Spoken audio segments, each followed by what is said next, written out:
கதை கேளம்மா கதை கேளு நேயர்களுக்கு எனது அன்பான வணக்கங்கள்.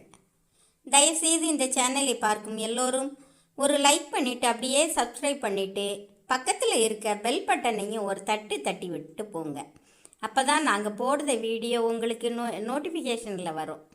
வாங்க நம்ம கதைக்குள்ளே போகலாம். ஒரு மலையடிவார கிராமம். பயங்கரமாக காற்றும் மழையும் பெய்து கொண்டிருந்தது. மக்கள் எல்லோரும் தங்களது வீடுகள் பாதுகாப்பில்லை என்று கருதியதால் அருகிலுள்ள ஒரு பெரிய மண்டபத்தில் போய் அனைவரும் பத்திரமாக அமர்ந்திருந்தனர். பயங்கரமாக இடி இடித்தது. மண்டபத்தில் இருந்த அனைவருக்கும் ரொம்ப பயமாக இருந்தது. ஏனென்றால் ஒரு நல்லவன் இருந்தால் அதனால் எல்லோருக்கும் பெய்யும் மழை.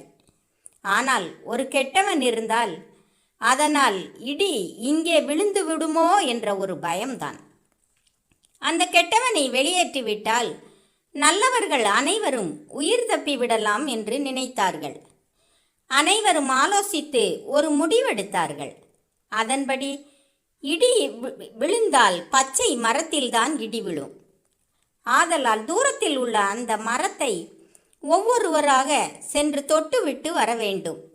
இடி விழுவதாக இருந்தால் அந்த கெட்டவன் தொடும் பொழுது இடி விழுந்து இறந்து விடுவான் என்று கூறினர். ஒவ்வொருவராக சென்று மரத்தை தொட்டுவிட்டு வந்தனர். இடி விழவே இல்லை. கடைசியில் இருந்த ஒருவன் மட்டும் பயந்து போய் மரத்தை தொடப்போனான். அவன் பயந்தது போலவே இடி விழுந்தது. அவன் மிகவும் பயந்து போனான். ஆனால் இடி இவன் மேல் விழவில்லை. அனைவரும் தங்கியிருந்த மண்டபத்தின் மேல் இடி விழுந்தது.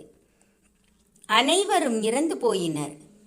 இக்கதையின் உணர்த்தும் நீதி நல்லவர்களை ஒருபொழுதும் கடவுள் கைவிடுவதில்லை என்பதுதான்.